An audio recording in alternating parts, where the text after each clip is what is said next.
Hello students, welcome to Biozone classes.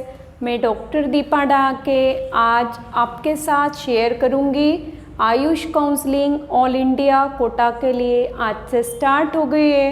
तो first round counselling का अपना शेड्यूल, वैसे तो मैं एंटायर शेड्यूल ऑलरेडी डिस्कस कर चुकी हूँ, बट जो न्यू स्टूडेंट्स ज्वाइन हुए हैं इस बीच उन सभी के लिए ये फिर से आज डिटेल इन्फॉर्मेशंस आयुष काउंसलिंग के लिए 2020 की डिस्कस कर रही हूँ। आज जो मेन थिंग्स मैं डिस्कस करूँगी कि एक फर्स्ट राउंड ऑफ काउंसलिंग के लिए कंप्लीट शेड्यूल क्या है, प्रोसीजर क्या है, आपको किस प्रोसीजर को फॉलो करना है काउंसलिंग में रजिस्ट्रेशन के लिए, सेकेंडली रजिस्ट्रेशन फ़ीस कितना होगा और प्लस आपको एक अनदर फीस वहाँ पे डिपॉजिट करना है जिसके बाद आप काउंसलिंग के लिए एलिजिबल होंगे, उस फीस का अमाउंट कितना होगा, ये सभी डिस्कस करेंगे। इम्पॉर्टेंट है सेशन, दैट्स वाई चैनल के साथ और सेशन के साथ कनेक्ट रहिएगा। And if you are new for the session so kindly subscribe my channel, like my videos and share my videos. तो चलिए अब हम स्टार्ट करते हैं आज का सेशन।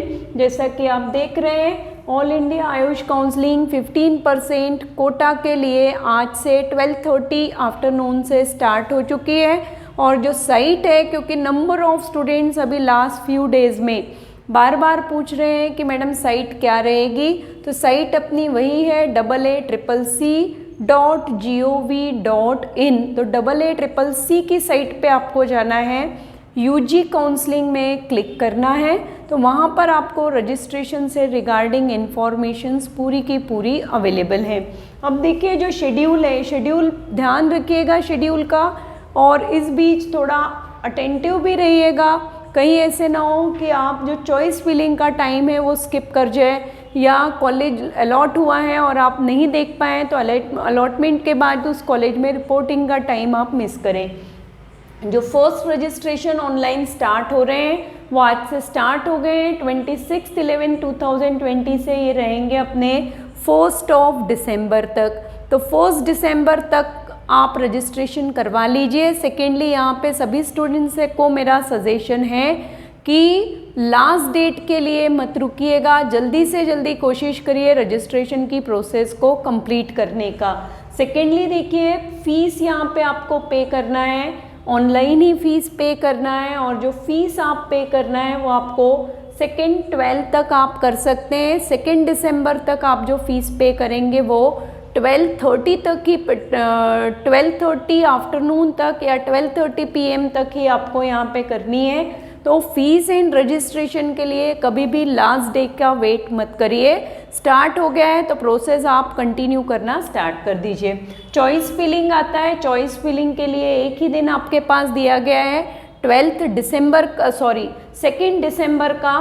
तो जो 2 दिसंबर की डेट है वो चॉइस फिलिंग की है, इसी दिन आपको चॉइस फिल भी करना है और चॉइस को लॉग भी करना है। अब देखिए आपने यहाँ पे ये भी हो सकता है कि स्टूडेंट्स रजिस्ट्रेशन कंप्लीट कर लेंगे, रजिस्ट्रेशन फ़ीस डिपॉजिट कर लेंगे, हो सकता है कुछ स्टूडेंट्स जो होंगे कि रजिस्ट्रेशन फ़ी के साथ साथ सिक्योरिटी मनी जो डिपॉजिट करनी है वो सिक्योरिटी मनी डिपॉजिट करेंगे। बट अगर आप थोड़ा भी यहाँ पर लूज़ हुए और आपने इस दिन आप स्किप कर गए चॉइस फिल करना, तो अगर आपने चॉइस फिलिंग में पार्टिसिपेट नहीं किया तो आपको काउंसलिंग में पार्टिसिपेट नहीं करने मिलेगा, रजिस्ट्रेशन आपका ऑटोमेटिकली कैंसिल होगा।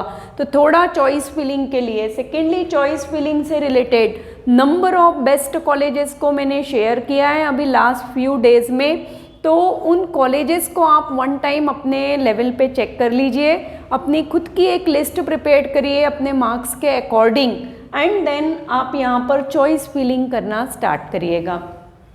चॉइस फिलिंग के बाद देखिए जो रिज़ल्ट आएगा फर्स्ट राउंड काउंसलिंग का अलॉटमेंट लिस्ट के फॉर्म में, वो 4 दिसंबर को आपका रिज़ल्ट आ रहा है। और वट एवर कॉलेज इस फर्स्ट राउंड काउंसलिंग में जिन भी स्टूडेंट्स को अलॉट होंगे उन सभी स्टूडेंट के लिए उस पर्टिकुलर इंस्टीट्यूट पे रिपोर्ट करने का टाइम दिया गया है, वो आपका 5 दिसंबर से 12 दिसंबर तक है। सफिशिएंट टाइम है, बहुत हड़बड़ाहट मत करिएगा, क्योंकि यही पीरियड इम्पॉर्टेंट है। यहाँ पे आपको जो लास्ट कई दिनों से मैं कह रही हूँ कि डॉक्यूमेंट्स प्रिपेयर करके रखिए, डॉक्यूमेंट्स को एक प्रॉपर फाइल में अरेंज करिए, 2 सेट्स ऑफ फोटोकॉपीज़ के फॉर्म में अरेंज करिए, वो सब आपको इसी पीरियड में काम आएगा।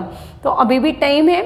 सबसे पहले आप अभी रजिस्ट्रेशन की प्रोसेस में आइए, फ़ीस जो सबमिट करना है वो प्रॉपर फीस सबमिट करिए, उनकी रिसिप्ट्स जो मिलेंगी आपको ऑनलाइन ही, उन रिसिप्ट्स को आप अपने पास फ़ोटोकॉपी कर लीजिए, 2 सेट्स उन रिसिप्ट्स के भी अपने पास रखिए, और फिर उसके बाद आप चॉइस फिलिंग की तरफ ध्यान देना स्टार्ट करिएगा, क्योंकि चॉइस फिलिंग में कॉलेजेस की लिस्ट आप एक बार फिर प्रिपेयर करके फिर यहाँ पे डॉक्यूमेंटेशन की प्रिपरेशन करिए।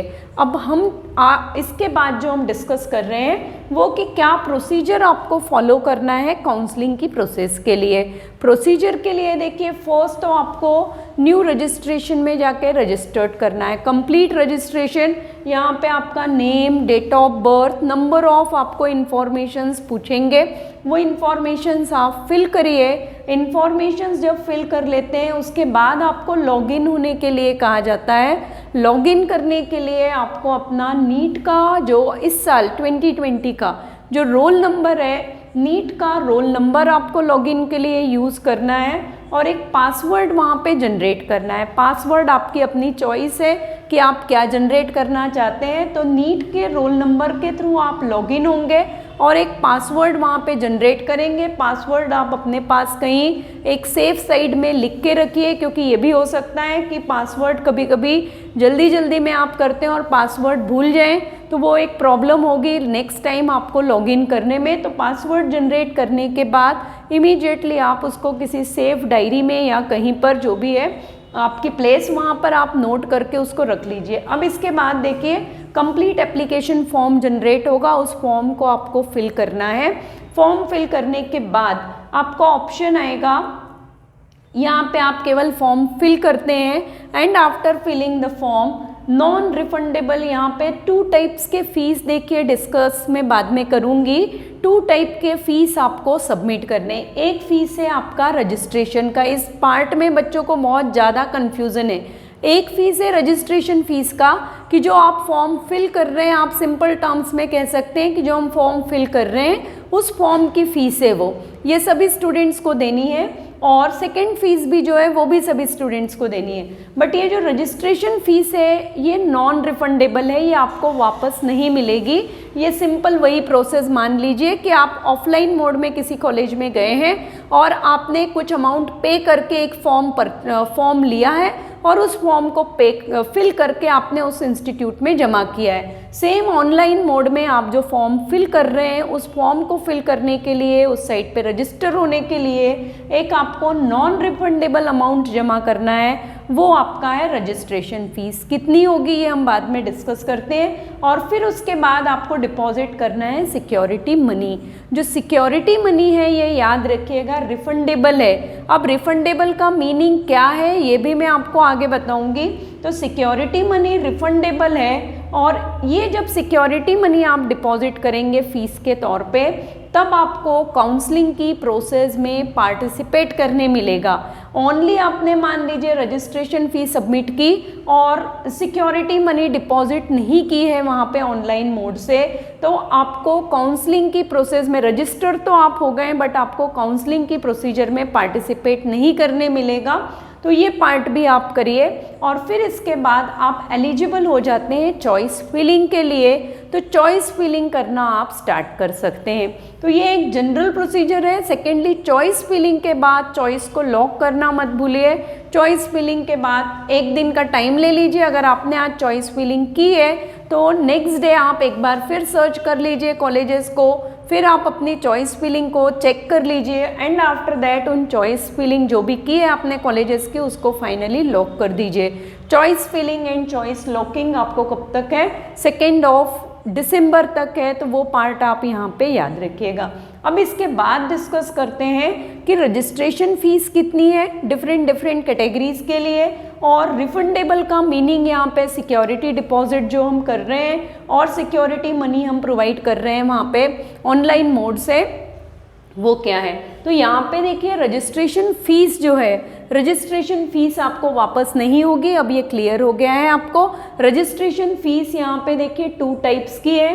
कॉलेजेस जो है वो गवर्नमेंट एंड गवर्नमेंट एडेड जो कॉलेजेस हैं उन कॉलेजेस के लिए अलग है fees, and private and deemed universities के लिए फ़ीस जो है वो सेपरेट है। जो government and government aided college हैं उन कॉलेजेस में याद रखिएगा जनरल एंड ओबीसी कैटेगरी के जो स्टूडेंट्स हैं उन स्टूडेंट्स के लिए फ़ीस आपको 1000 रुपीज़ पे करना है, ऑनलाइन मोड में पे करना है। इस समय ये याद रखिए कि अगर आपके पास घर में फैसिलिटीज़ नहीं है और आप किसी ऑनलाइन मोड में जाके साइबर कैफ़े में जाके अगर आप फ़ीस ट्रांसफ़र कर रहे हैं तो आप थोड़ा अश्योर होइए कि फ़ीस ट्रांसफ़र हुई है। रिसिप्ट जो जनरेट होगी वो इमीडिएट अपने पास रखिएगा। उस पर्सन के बेस्ड मत रहिए कि नॉर्मली ऐसा देखने में आता है कि जिसके थ्रू आप जिस साइबर कैफ़े के थ्रू या ऑनलाइन मोड के थ्रू आप ट्रांसफ़र कर रहे हैं कहीं जाके और उन्होंने कहा है कि फ़ीस ट्रांसफ़र हो गई है, मैं आपको 2 दिन बाद 3 दिन बाद रिसिप्ट प्रोवाइड कर दूंगा, तो उस तरह की बातों में मत आइए। देन एंड देयर क्योंकि आप पे कर रहे हैं तो उन और ऑनलाइन मोड है तो इमीडिएट आपको रिसिप्ट जो है या उसका इन्फॉर्मेशन आपको मिल जाएगा। SC, ST एंड PWD जो कैटेगरी के जो स्टूडेंट्स हैं उनके लिए government and government aided college का नॉन रिफंडेबल रजिस्ट्रेशन चार्ज है 500 रुपीज़। अगर प्राइवेट एंड डीम्ड यूनिवर्सिटीज़ की बात करते हैं तो डीम्ड यूनिवर्सिटीज़ में कैटेगरीज वाइज कोई रिलैक्सेशन नहीं है। फॉर ऑल कैटेगरीज सभी स्टूडेंट्स के लिए नॉन रिफंडेबल रजिस्ट्रेशन फ़ीस रखी गई है, वो है आपका 5000 रुपीज़। तो ये आप थोड़ा यहाँ पे ध्यान दीजिएगा कि आप गवर्नमेंट एडेड में जाना चाह रहे हैं या डीम्ड यूनिवर्सिटीज़ में जाना चाह रहे हैं। अब इसके बाद देखिएगा हम आते हैं second type of deposits money की तरफ, वो है आपका सिक्योरिटी डिपॉजिट या सिक्योरिटी मनी हम कह रहे हैं। ये रिफंडेबल फीस होता है। रिफंडेबल का मीनिंग क्या है यहाँ पे ये समझिए कि मान लीजिए आपको एक कॉलेज अलॉट हो गया और उस कॉलेज में आपने एडमिशन ले लिया, ठीक है। तो एडमिशन लेने के बाद व्हाटएवर फीस जो है उस कॉलेज की वो फीस इस अमाउंट में एडजस्ट हो जाएगी। तो एट दैट टाइम आपको वहाँ पे as such too much amount pay नहीं करना है। बट अगर आपको कॉलेज अलॉट नहीं होता है तो उस कंडीशन में आप याद रखिएगा कॉलेज अगर अलॉट नहीं हुआ है तो जिस भी मोड से आपने जिस ऑनलाइन मोड से उस फ़ी को ट्रांसफ़र किया है एक पर्टिकुलर टाइम ड्यूरेशन के बाद वो फीस आपके पास आपको रिटर्न कर दी जाती है। तो इट डजेंट रिफंडेबल का मीनिंग ये नहीं है कि एडमिशन लेने के बाद आपको वो फीस रिफंडेबल होगी। एडमिशन लेने के समय पे उस फीस को वहाँ पे एक प्रॉपर मेथड के थ्रू एडजस्ट किया जाता है। तो सिक्योरिटी डिपॉजिट्स कितने, government and government aided colleges के लिए सिक्योरिटी डिपॉजिट आपको 10,000 रुपीज़ जमा करने हैं, ऑनलाइन मोड से ही डिपॉजिट करनी है ये फ़ीस। इसकी भी रिसिप्ट आपके पास अवेलेबल होगी। ये रिसिप्ट आपको इम्पॉर्टेंट होगी as a one of the most important document at the time of allotment के बाद at the time of admission. तो इसकी भी रिसिप्ट आप फोटोकॉपी करके अपने पास रखिए। और अगर रिसिप्ट की फैसिलिटी उस समय आपके पास अवेलेबल नहीं है तो इमीडिएट पॉसिबल है तो फोटोग्राफ्स लेके और उसको सेव करके रखिए अपने पास। एंड नेक्स्ट आप देखिएगा रिफंडेबल में प्राइवेट एंड डीम्ड यूनिवर्सिटीज़ की जो फीस है दैट इज़ 50,000 है। तो 50,000 रुपीज़ आपको डिपॉजिट करने पड़ेंगे अगर आप डीम्ड यूनिवर्सिटीज़ में पार्टिसिपेट होना चाह रहे हैं for the all India Kota, 15% all India Kota. तो ये टोटल आपका जो है this is the total what ever procedure आपको फॉलो करना है for the Ayush counselling first round के लिए है। जो भी कुछ न्यू इन्फॉर्मेशंस इस दौरान आपके आएंगे, रिजल्ट कब आने वाला है, कितना अपना कट ऑफ जाएगा फर्स्ट राउंड काउंसलिंग का, regarding all these time to time मैं आपके साथ कनेक्ट होते रहूँगी और अपडेट्स प्रोवाइड करते रहूँगी। काउंसलिंग से रिलेटेड अगर किसी भी स्टूडेंट को किसी भी तरह की क्वेरीज हैं तो आप वो पूछ सकते हैं। सेकेंडली कुछ स्टूडेंट से मेरी रिक्वेस्ट ही कर रही हूँ मैं कि again and again same questions repeatedly आप पूछ रहे हैं, पर्पसली पूछ रहे हैं, जिस भी कारण से पूछ रहे हैं, बिकॉज ऑलरेडी मैं आंसर्स उनके प्रोवाइड कर चुकी हूँ।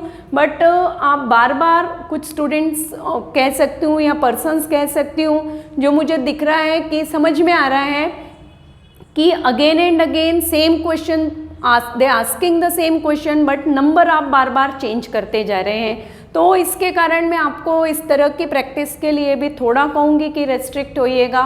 उसका रीज़न है कि मान लीजिए इस समय पे अगर एक्चुअली किसी बच्चे को करेक्ट गाइडेंस की रिक्वायर्ड हो, वो किसी ऐसे लोकेलिटी में रह रहा है, किसी ऐसे एरिया में रह रहा है जहाँ पे उसको प्रॉपर इन्फॉर्मेशन नहीं मिल पा रही है, और अगर आप ऐसे questions number of time repeat कर रहे हैं और जिसके कारण अगर उस बच्चे का कमेंट मेरे से स्किप हो जाएगा तो उस बच्चे का एक बहुत बड़ा ये लॉस होगा। तो अगर सही में आपको रिक्वायर्ड है मेरे गाइडेंस की, उसी कंडीशन में आप कमेंट करिए। अदरवाइज जिन बच्चों को एक्चुअल रिक्वायरमेंट है, प्रॉपर क्वेश्चंस जो पूछ रहे हैं, उनको इस इम्पॉर्टेंट टाइम पे मैं गाइडेंस प्रोवाइड नहीं कर पाऊंगी और उस बच्चे के लाइफ के लिए ये बहुत ही रिस्क कह सकते हैं हम, या एक बहुत बड़ा मुश्किल टाइम हो जाएगा। तो इन कंडीशंस को थोड़ा अभी ध्यान रखिएगा। And up to next session सभी स्टूडेंट्स को कहूँगी, stay blessed, stay motivate and wish you all the best for first round of counselling.